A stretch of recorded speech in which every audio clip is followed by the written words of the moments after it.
안녕하세요. 저는 러시아에서 15년 살다 왔고, 그리고 현재 총신대학교 기독교 교육과에서 2학년 재학 중인 러시아 MK 안세진입니다.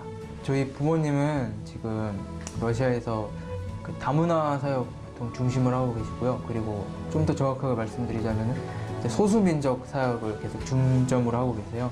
그래서 이제 복음을 이제 전파하시면서, 그리고 그 도중에 한글 사역도 병행하시고, 그리고 뭐 음식 사역 이제 뭐 그런 걸 통해서 계속 일하고 계시고 선교하고 계십니다.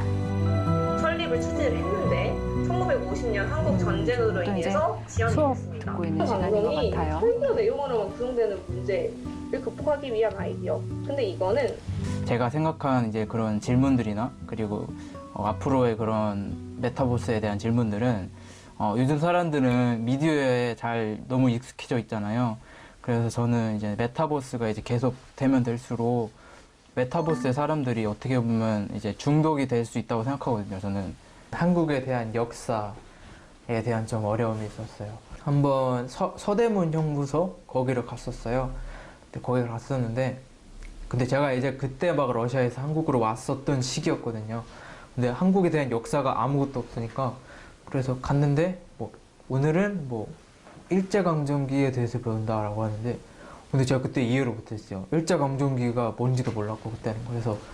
그래서 이제 애들이랑 있으니까 야, 일제강점기가 뭐냐라고 물어봤는데, 제가 그때 한국 애들의 반응이 야, 너 그것도 모르냐 하면서, 그런 것 때문에 이제 좀 문화 충격이자 어떻게 보면 좀 상처인 그런 한국의 어려움이 있었고, 그리고 이제 두 번째로는 지내는 것, 그리고 돈, 그 두 개가 제일 컸어요. 이제 지내는 거는 국제학교를 다니면서 이제 좀 많이 옮겨 다녔어요. 좀 많이 어려웠어서.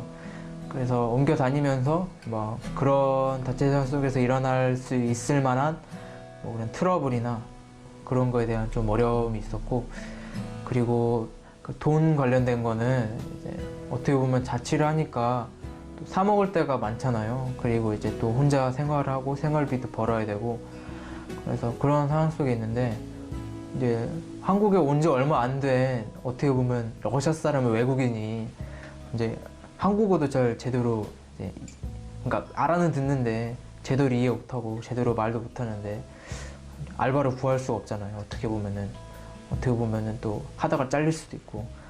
그래서 그런 상황 속에 있었을 때 10,000원으로 한 달 버텨가지고 이제 뭐 삼각김밥이나 아니면 컵라면이나 아니면 집에 있는 뭐 과자, 특히 가장 기억나는 초코아임으로 일주일인가 하루 버텼던 거 기억나고요. 그래서 그런 것 때문에 좀 어려움이 많았어요.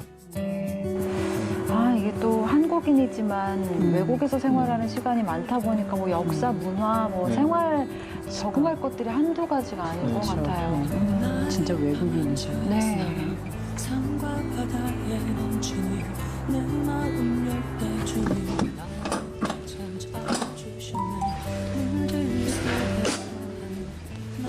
사실 선교사 자녀들은 악기는 꼭 하나씩 꼭 하시는 것 같아요. 맞아요.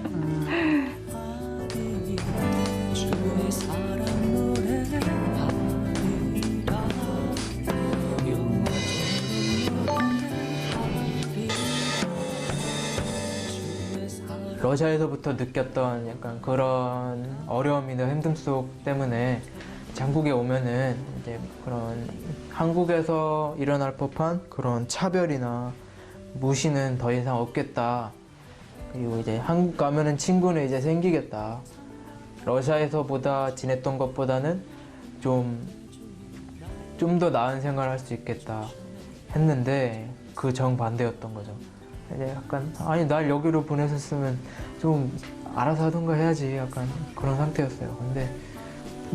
근데 마음 한편으로서는 좀 이제 그래도 하나님이 날 여기까지 인도하셨지, 약간 그런 그 시소죠, 어떻게 보면. 그러니까 여기 갔다 그렇게 됐었는데, 이제 딱 수련을 딱 가고 나서 좀 그때도 많은 변화가 있었죠.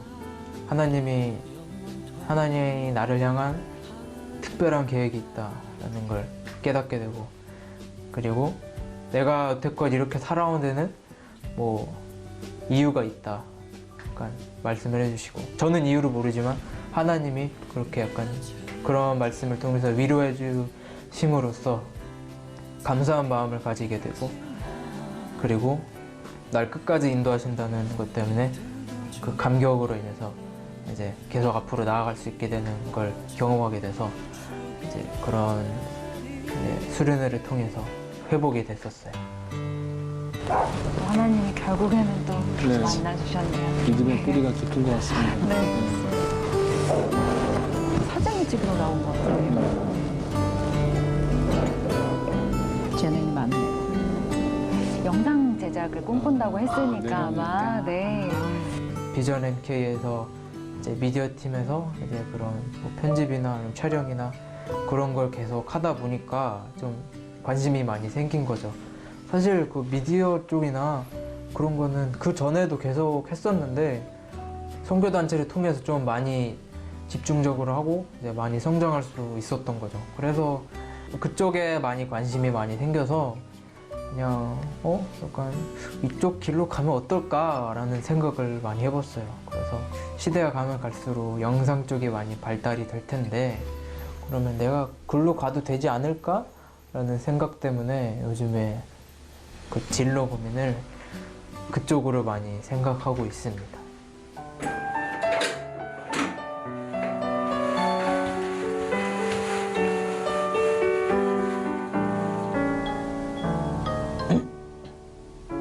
너 어디 갔어? 헬로? 대진아 안녕. 어제 몇 시에 끝났는데 사역?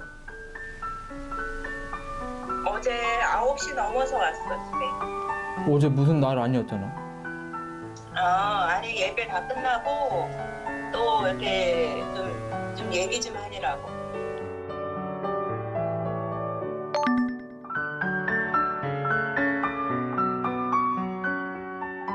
보고 싶은 순간이 아무래도 계속 많죠.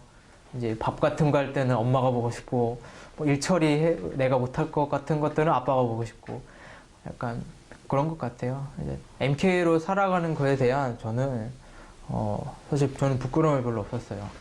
다른 MK들은 보니까 뭐 자기가 MK인 걸 드러내는 걸 별로 선호하거나 좋아하진 않더라고요.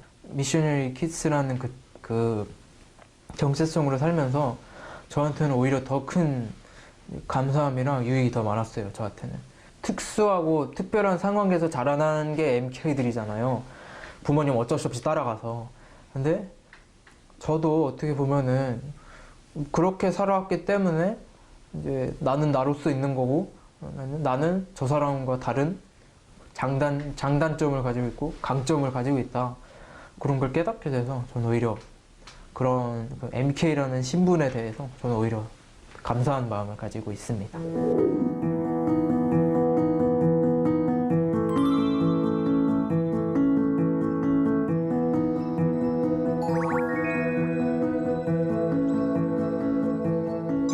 네, MK 여러분들, 성경에 보면은 이런 말씀이 있습니다.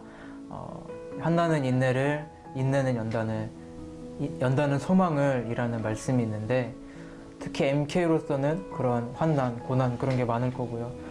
근데 그런 상황 속에 있을 때 항상 인내하면서 그리고 끈기 있게 그리고 하나님의 그 선물이나 그런 것들을 이제 기대하시면서 살아가다 보시면은 언젠가는 소망을 품고 이제 하나님이 이제 여러분한테 주시는 그런 선물이 저는 꼭 있을 거라고 믿어요. 왜냐면 저도 그렇기 때문에 환난은 소망을 난다는 그 말씀을 통해서 항상 소망 그리고 감사, 특히 감사한 마음을 가지고 살아갔으면 좋겠습니다. 잘 버텨낼 수 있을 거라고 믿습니다. 항상 소망 가운데 살아갈 수 있기를 빌고요. 사랑하고 축복합니다. 사랑하고 축복합니다라고 또 이야기를 마지막 인사를 전해주셨습니다.